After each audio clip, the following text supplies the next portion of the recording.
저는 올해 73입니다. 아내는 71고요. 35년 동안 작은 가게를 했어요. 새벽부터 밤까지 일했습니다. 그렇게 평생을 일하고 68에 가게를 정리했어요. 그때 통장에 남은 돈이 7천만 원이었습니다. 국민연금은 없었어요. 장사하느라 제대로 못 넣었거든요. 기초연금 60만 원이 전부였습니다. 7천만 원이면 몇 년은 버틸 수 있겠지. 그때는 그렇게 생각했어요. 5년이 지난 지금 저희 부부는 어떻게 됐을까요? 저는 27에 장사를 시작했어요. 1985년이었습니다. 그때는 군대 제대하고 공장 다니고 있었어요. 한 달 월급이 10만 원 남짓이었죠. 어느 날 공장 앞 철물점이 나왔어요. 권리금 300만 원. 친구들한테 100만 원씩 빌렸습니다. 부모님한테도 손 벌렸어요. 겨우겨우 돈 모아서 가게를 시작했어요. 아내는 그때 25이었습니다. 결혼한 지 1년 됐을 때예요. 신혼집은 단칸방이었어요. 화장실도 밖에 있었죠. 아내가 매일 가게에 나왔어요. 계산대 앞에 앉아서 손님 맞았습니다. 저는 새벽부터 물건 나르고 배달하고 밤늦게까지 정리했어요. 그때는 힘든 줄 몰랐어요. 젊었으니까요. 하루 16시간 일해도 끄떡없었습니다. 동네에 공사가 많았어요. 재개발이 한창이었거든요. 인테리어 업자들이 매일 왔어요. 못, 나사, 페인트, 전선. 한 번에 10만 원, 20만 원씩 사갔습니다. 한 달에 400만 원 정도 벌었어요. 그때로서는 큰 돈이었죠. 아내가 임신했어요. 첫째 아들이었습니다. 병원비가 만만치 않았어요. 근데 행복했습니다. 가게도 잘 되고 아이도 생기고 우리도 이제 뭔가 되는 것 같았거든요. 30 넘어서 둘째가 태어났어요. 또 아들이었습니다. 단칸방이 좁아지더라고요. 푸름으로 이사했어요. 전세금 2천만 원. 은행 대출 받고 부족한 건 또 친구들한테 빌렸습니다. 그때부터 빚을 갚기 시작한 거예요. 30대는 정신없이 지나갔어요. 애들 기저귀에, 분유에, 유치원비. 아내는 애들 둘 키우느라 정신이 없었고요. 저는 가게에서 매일 15시간씩 일했습니다. 일요일도 문 열었어요. 쉬면 손님을 놓치니까요. 36에 막내딸이 태어났어요. 이제는 정말 좁더라고요. 애들 셋이 한 방에서 자야 했어요. 더 큰 집으로 이사 가고 싶었습니다. 근데 돈이 없었어요. 벌면 버는 대로 나갔거든요. 분유에, 기저귀에, 병원비에 조금씩 모으는데 애들이 크니까 또 돈이 들고 그래도 행복했어요. 밤늦게 집에 돌아오면요. 애들이 잠들어 있었어요. 작은 얼굴들 보고 있으면 피곤한 게 다 풀렸습니다. 40대가 제일 힘들었어요. 큰애가 중학생 됐어요. 학원비가 장난이 아니더라고요. 수학에, 영어에, 과학에 한 달에 50만 원씩 나갔습니다. 둘째도 초등학교 고학년 됐어요. 얘도 학원 보내야 했죠. 막내는 초등학교 들어갔고요. 한 달 수입이 300만 원 정도였어요. 근데 나가는 게 더 많았습니다. 학원비에, 생활비에, 대출이자 매달 빠듯했어요. 아내가 그러더라고요. 학원 하나만 줄이면 안 될까? 안 돼.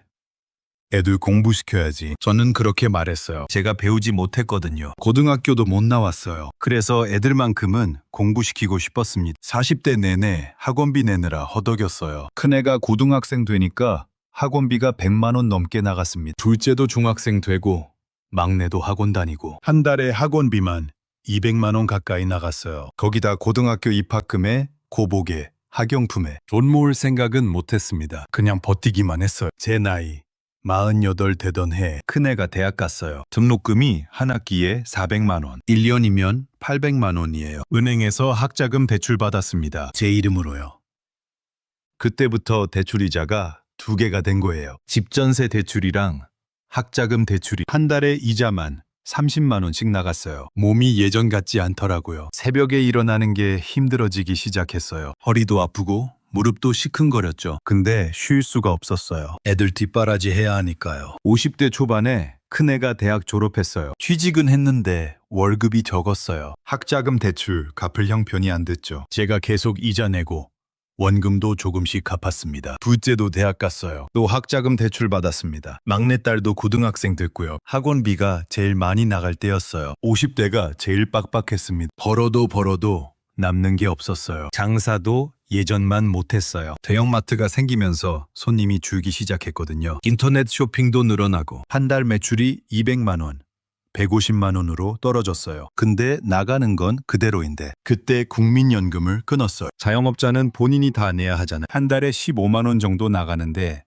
그 돈이 아까웠어요. 당장 애들 학원비가 급하니까 나중에 다시 넣으면 되지. 그렇게 생각했어요. 근데 다시 못 넣었습니다. 형편이 계속 안 좋았거든요. 50대 후반에 큰애가 결혼한다고 했어요. 축하해줬죠. 근데 한편으로는 걱정됐어요. 결혼 자금을 얼마나 보태줘야 하나. 친척들 만나면 다들 묻더라고요. 얼마 보탰어? 1,000만 원.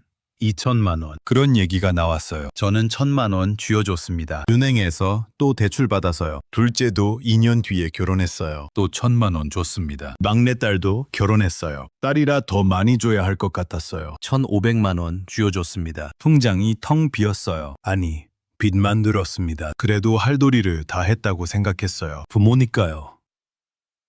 몸은 점점 힘들어졌어요. 60 넘어가니까 새벽에 일어나는 게 너무 힘들었습니다. 허리도 자주 아프고 무릎도 시큰거렸어요. 근데 가게 문은 열어야 했어요. 안 그러면 먹고 살 수가 없었으니까요. 손님은 계속 줄었어요. 인터넷으로 다 사더라고요. 배달도 공짜로 되니까. 한 달 매출이 100만 원도 안 될 때가 있었습니다. 그래도 버텼어요. 여기 아니면 갈 데가 없었거든요. 67 되던 해에 코로나가 터졌어요. 2020년 초였습니다. 그 전부터 장사가 안 됐는데 코로나 터지니까 완전히 끝났습니다. 사람들이 밖에 안 나와요. 인테리어 공사도 다 멈췄고요. 손님이 하루에 한두 명 올까 말까였어요. 한 달 매출이 50만 원. 월세 내면 남는 게 없었습니다. 더 버텨봤자 빚만 늘어날 것 같았어요. 아내한테 말했습니다. 여보, 이제 접자. 더는 못하겠어. 아내도 알고 있었어요. 고개를 끄덕였습니다. 가게 정리하던 날 기억나요. 마지막으로 셔터 내리는데 손이 떨리더라고요. 35년이에요. 27에 시작해서 68까지. 이 자리에서 35년을 살았는데 코로나 때문에 이렇게 끝나는구나. 아내가 옆에서 울었어요. 아무 말도 안 하더라고요. 저도 아무 말 못했어요. 그날 밤에 집에 와서 통장 정리를 했습니다. 가게 보증금 빼고 재고 정리하고 여기저기 빚 갚고 나니까 7천만 원이 남았어요. 35년 장사했는데 손에 남은 게 7천이더라고요. 가슴이 먹먹했습니다. 27부터 68까지 40년을 일했는데 이게 전부인가? 아내한테 말했어요. 7천이면 몇 년은 버틸 수 있겠지. 아내가 고개를 끄덕였어요. 기초연금도 나오고 아껴 쓰면 되겠지. 그때는 진짜 그렇게 생각했어요. 7천이면 충분하다고. 기초연금 60만 원에 저축 조금씩 꺼냈으면 한 10년은 버틸 수 있을 거라고. 그게 얼마나 순진한 생각이었는지 그때는 몰랐습니다. 가게 정리하고 나니까 시간이 너무 많더라고요. 40년 동안 새벽부터 밤까지 일만 했는데 갑자기 할 일이 없으니까 이상했어요. 아침에 눈 떠도 갈 데가 없어요. 그냥 집에 앉아 있는 거예요. TV 보고 밥 먹고 또 TV 보고. 코로나 때문에 밖에 나가지도 못했어요. 마스크 쓰고 마트 가는 게 전부였습니다. 아내도 마찬가지였어요. 평생 가게에 매여 살다가 처음으로 쉬게 된 거예요. 그래도 처음 몇 달은 괜찮았어요. 이제 좀 쉬자. 평생 고생했는데 그렇게 생각했거든요. 기초연금이 나오기 시작했어요. 저랑 아내 합쳐서 한 달에 60만 원 정도요. 그때는 이 정도면 괜찮네 싶었어요. 물론 60만 원으로는 한 달 생활이 안 돼. 그래서 저축해서 조금씩 꺼냈었어요. 한 달에 160만 원 정도 쓴 것 같아요. 관리비에 공과금에 밥값에 보험료도 내야 하고 병원비도 나가고 60만 원 들어오고 160만 원 나가니까 매달 100만 원씩 통장에서 빠지는 거예요. 근데 그때는 크게 걱정 안 했어요. 7천만 원이 있으니까 100만 원씩 빠져도 7년은 버티겠네. 그렇게 단순하게 계산했거든요. 코로나 때문에 어디 가지도 못했어요. 여행은 꿈도 못 꿨어요. 외식도 거의 안 했어요. 식당들이 다 문 닫았거든요. 그 해 내내 집에만 있었어요. 답답했어요.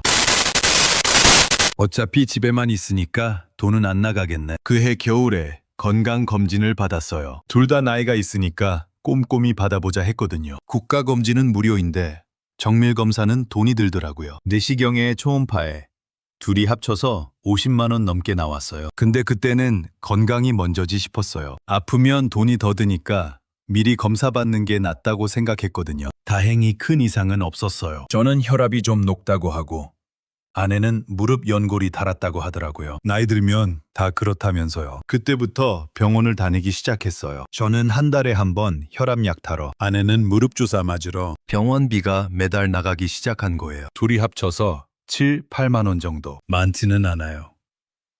근데 이게 매달 빠지니까 은근히 부담이 되더라고요. 첫 해가 끝나고 통장을 확인해 봤어요. 7천만 원이 5,500만 원이 돼 있더라고요. 1년 만에 1,500만 원이 빠진 거예요. 순간 멈칫했어요.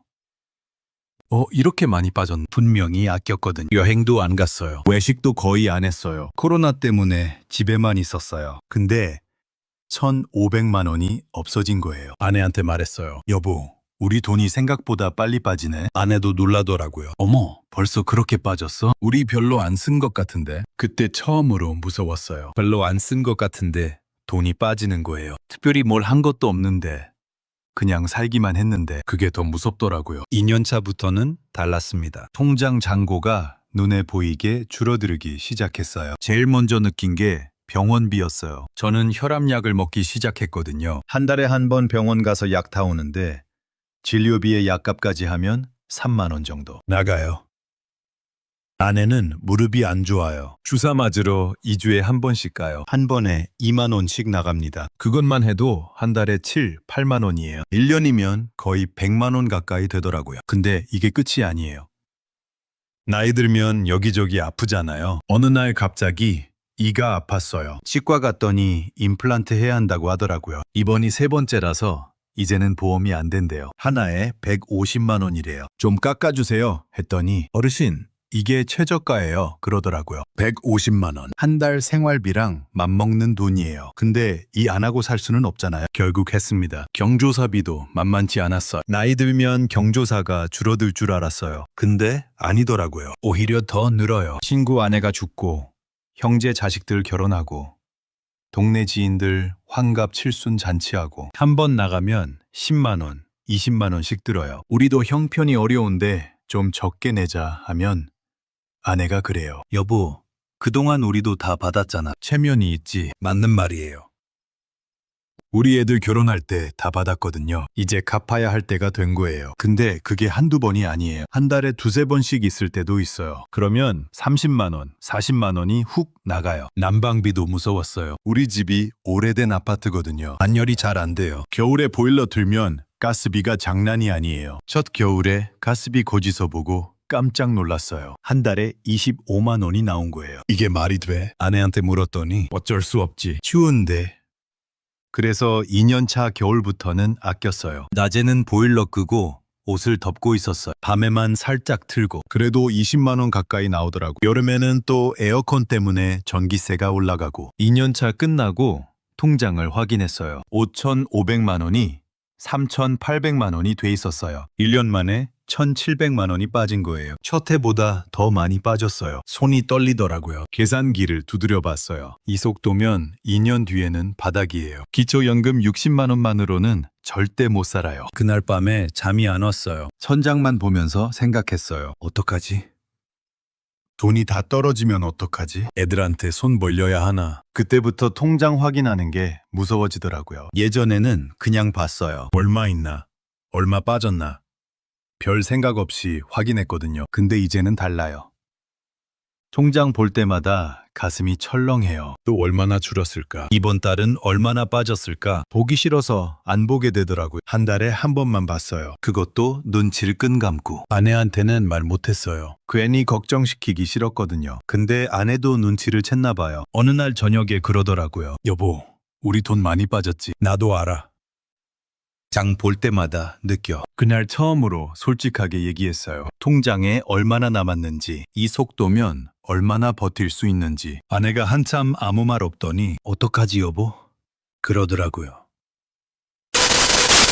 어떡하긴요.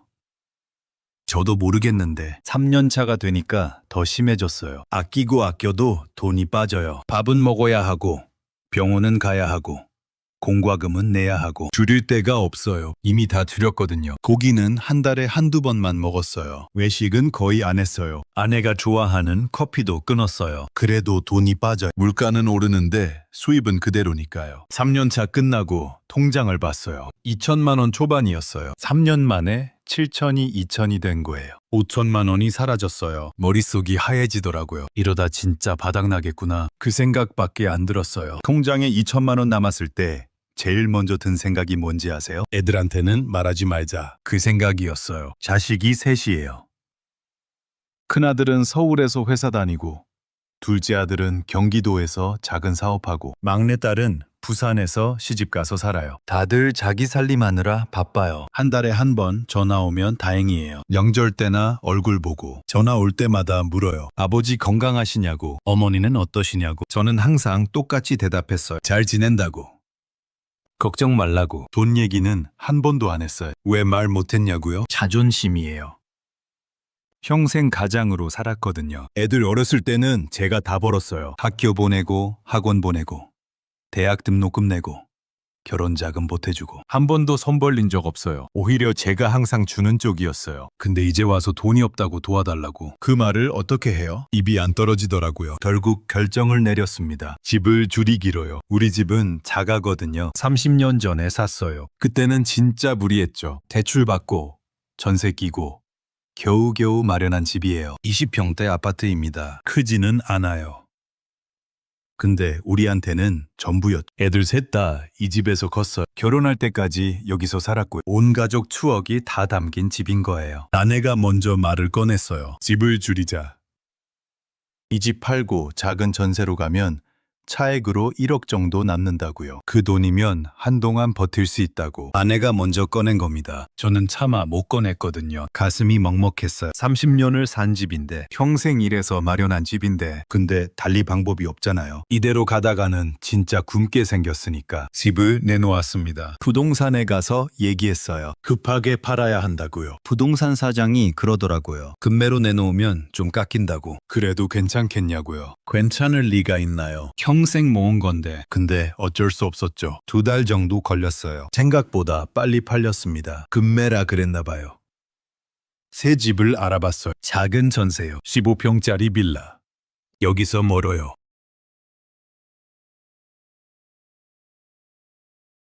오래된 건물이고요. 엘리베이터도 없습니다. 4층인데 걸어 올라가야 하죠. 근데 보증금이 쌌어요. 그게 제일 중요했거든요. 이사하던 날 아직도 생생합니다. 이사짐 싸면서 보니까 짐이 참 많았어요. 30년 살았으니까요. 버릴 것도 많았죠. 애들 어렸을 때 쓰던 것들, 오래된 앨범, 아내가 모아둔 그릇들. 새 집이 작으니까 다 못 가져가요. 버려야 하는 거예요. 아내가 하나하나 정리했어요. 이건 큰애 거, 이건 둘째 거, 이건 막내 거. 한참 들여다보다가 박스에 담고요. 어떤 건 한숨 쉬면서 버리고 저는 옆에서 보기만 했습니다. 뭐라고 해야 할지 모르겠더라고요. 마지막으로 빈집을 둘러봤어요. 아무것도 없는 집. 텅 하더라고요. 여기서 30년을 살았잖아요. 애들이 여기서 뛰어다녔고요. 명절마다 온 가족이 모였어요. 웃고 떠들고. 그게 다 여기서 있었던 일인 거예요. 현관문 앞에 섰습니다. 문 닫아야 하는데 손이 안 움직이더라고요. 아내가 옆에서 울었어요. 저를 쳐다보지 않았습니다. 그냥 바닥만 보고 있었죠. 30년 살던 집 나오는데 아내가 아무 말도 안 하더라고요. 저도 아무 말 못했어요. 그냥 문을 닫았습니다. 새 집으로 왔어요. 15평짜리 빌라, 4층. 짐 풀고 정리하는데 공간이 너무 좁았어요. 짐이 다 안 들어가요. 창밖을 봤습니다. 전에 살던 집은 앞이 탁 트여 있었거든요. 근데 여기는 바로 앞에 건물이에요. 햇빛도 잘 안 들어오죠. 70 넘어서 이런 데 살 줄 몰랐어요. 평생 일했는데 결국 이렇게 된 겁니다. 그래도 1억이 생겼잖아요. 은행에 넣어뒀어요. 이자가 조금씩 나오더라고요. 한 달에 20만 원 정도. 기초연금 60만 원에 이자 20만 원. 합치면 80만 원이에요. 여전히 모자합니다. 근데 그래도 숨통이 조금 트이더라고요. 바닥이 보이던 게 조금은 여유가 생긴 거예요. 노인 일자리 사업을 알게 됐어요. 나라에서 하는 거더라고요. 65세 이상이면 신청할 수 있대요. 공익활동이라고 해서 공원 청소하고 교통봉사하고 그런 일을 하면 한 달에 29만 원 준다고. 29만 원. 적긴 적죠. 근데 없는 거보다 낫잖아요. 주민센터에 가서 신청했습니다. 저랑 아내 둘 다 신청서 쓰는데 손이 떨리더라고요. 70 넘어서 일자리 신청서를 쓰게 될 줄 몰랐거든요. 몇 주 뒤에 연락이 왔어요. 선발됐다고요.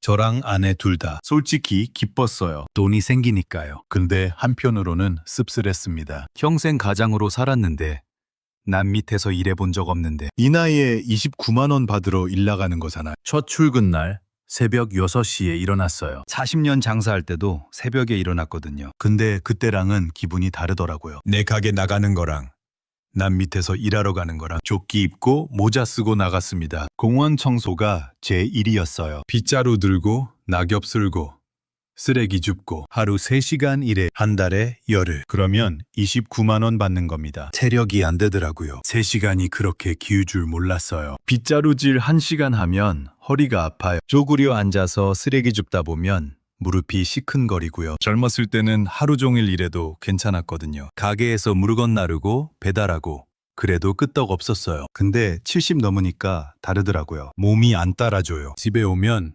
녹초가 됩니다. 밥 먹고 바로 누워요. 뼈마디가 쑤시고 다음날 또 일어나기 힘들고. 아내도 마찬가지였어요. 아내는 경로당에서 봉사하는 일이거든요. 어르신들 밥 해드리고 청소하고 무릎이 안 좋잖아요. 계단 오르내리기 힘들어요. 그래도 안 간다 소리 안 하더라고요. 한 번은 아내가 일하고 들어왔는데 얼굴이 안 좋아 보였어요. 많이 힘들었나 봐요. 오늘 많이 힘들었어. 제가 물었더니 아내가 웃으면서 그러더라고요. 힘들어도 돈 나오니까 괜찮아. 그 말에 저도 웃었습니다. 근데 웃으면서 눈물이 날 뻔했어요. 70 넘어서 일 나가는 게 생각보다 서럽습니다. 그래도 월급날이 되면 기분이 좋았어요. 29만 원이 통장에 찍히거든요. 적은 돈이죠. 근데 내가 번 돈이에요. 누가 준 게 아니라 내가 일해서 번 돈. 아내 것까지 합치면 58만 원이에요. 기초연금 60만 원에 이자 20만 원. 거기다 일자리 58만 원. 합치면 138만 원입니다. 처음으로 100만 원이 넘었어요. 큰아들이 먼저 알았습니다. 명절에 집에 온다고 했거든요. 예전 주소로 가면 안 되니까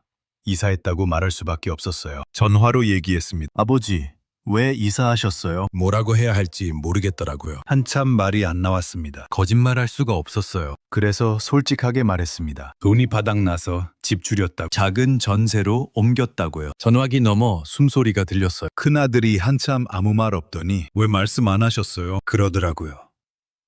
저도 할 말이 없었습니다. 큰아들이 동생들한테 얘기했나 봐요. 그날 저녁에 둘째한테도 전화 왔고요. 막내 딸한테도 왔습니다. 다들 같은 말을 하더라고요. 왜 말 안 했냐고. 왜 혼자 끙끙 앓았냐고. 미안하더라고요. 걱정 끼치기 싫었던 건데 결과적으로 더 속상하게 만든 거잖아요. 며칠 뒤에 큰아들이 집에 왔어요. 새로 이사한 집으로요. 현관문 열고 들어오더니 집안을 둘러봤습니다. 15평짜리 빌라. 좁고 낡은 집. 아들 표정이 굳더라고요. 아무 말 안 하고 서 있었어요. 저도 뭐라고 해야 할지 몰랐습니다. 창피했거든요. 아들한테 이런 모습 보여주기 싫었는데 한참 있다가 큰아들이 그러더라고요. 아버지, 저희가 도울게요. 저는 고개를 저었어요. 너희도 살기 바쁜데 괜찮다. 근데 아들이 저를 똑바로 쳐다봤습니다. 그동안 아버지가 저희한테 해주신 거 생각하면 이건 아무것도 아니에요. 그 말에 눈물이 핑 돌았어요. 참았습니다. 아들 앞에서 울면 안 되니까요. 그 뒤로 애들이 돈을 보내기 시작했어요. 큰아들이 매달 10만 원, 둘째도 10만 원, 막내 딸도 10만 원. 셋이서 30만 원씩 보내주더라고요. 처음에는 받기 싫었어요. 평생 주기만 했는데 이제 와서 받으려니까 자존심이 상했거든요. 근데 아내가 그랬어요. 받아. 애들 마음인데. 그래서 받았습니다. 고마웠어요. 근데 한편으로는 미안하더라고요. 애들도 다 형편이 넉넉하지 않거든요. 큰아들은 애들 학원비 내랴 대출 갚으랴 바쁘고요. 둘째는 사업이 잘 안 돼서 힘들고 막내는 시댁 눈치 보면서 살림하잖아요. 그런 애들한테 손 벌리게 됐으니 부모로서 할 도리를 못한 것 같았습니다. 지금 저희 부부 수입이 얼마인지 아세요? 한번 계산해 볼게. 기초연금이 둘이 합쳐서 60만 원이에요. 노인 일자리 나가서 버는 게 58만 원이고요.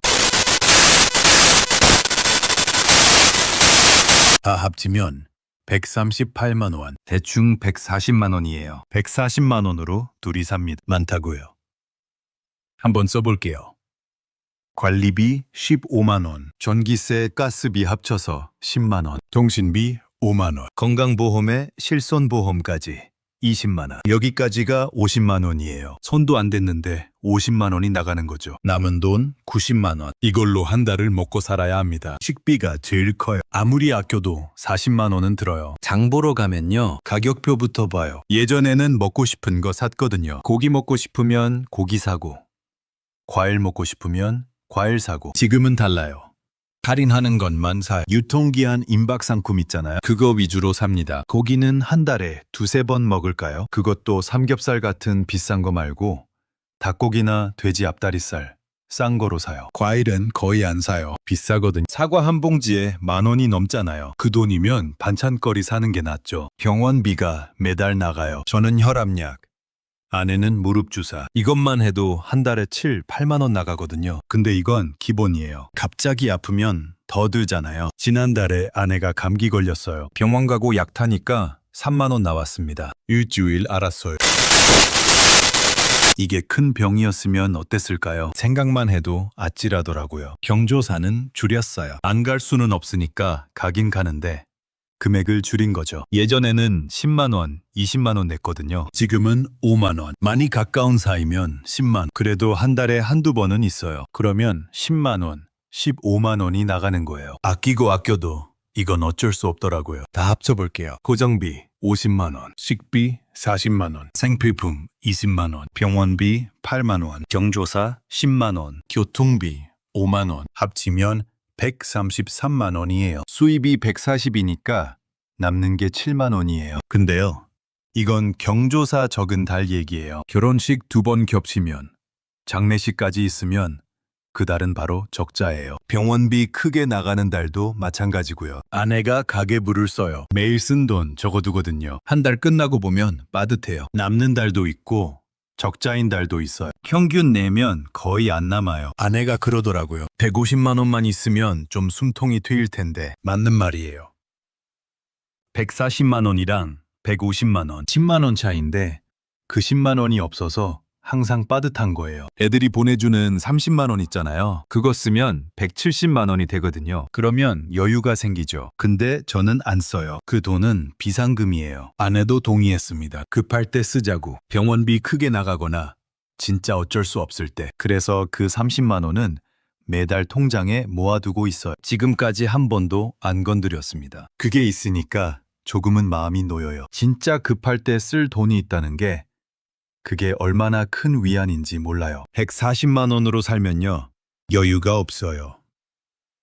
여행은 꿈도 못 꿔요. 취미생활도 없어요. 친구 만나서 밥 먹는 것도 부담이에요. 그냥 먹고 자고 병원 가고 약 먹고 그게 전부예요. 가끔 서러울 때가 있어요. 평생 일했는데 늙어서 이렇게 사나 싶. 근데 어쩌겠어요. 이게 현실인걸요.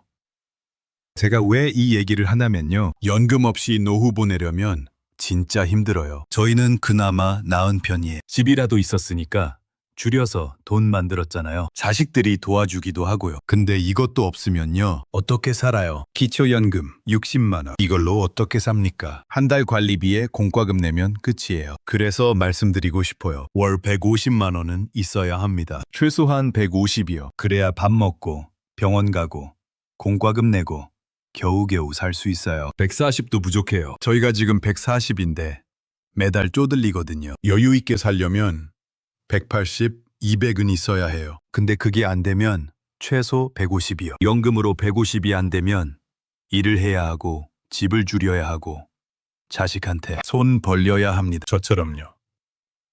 지금 준비하세요. 미리 준비하세요. 저는 68에 가게 접고 연금 없이 7천만 원 들고 시작했어요. 3년 만에 바닥났습니다. 집 팔고 일 나가고 겨우겨우 140만 원 만들었어요. 지금 힘드냐고요? 힘들죠. 근데 버티고 있습니다. 여러분은 저처럼 되지 마세요. 미리 준비해두세요. 연금이든 저축이든 월 150은 나오게 해두세요. 늙어서 돈 없으면요, 진짜 서러워요. 오늘 이야기가 도움이 되셨다면 좋아요 한번 눌러주세요. 비슷한 상황에 계신 분들께 이 영상 공유해 주셔도 좋고요. 구독하시면 다음 이야기도 받아보실 수 있어요. 감사합니다.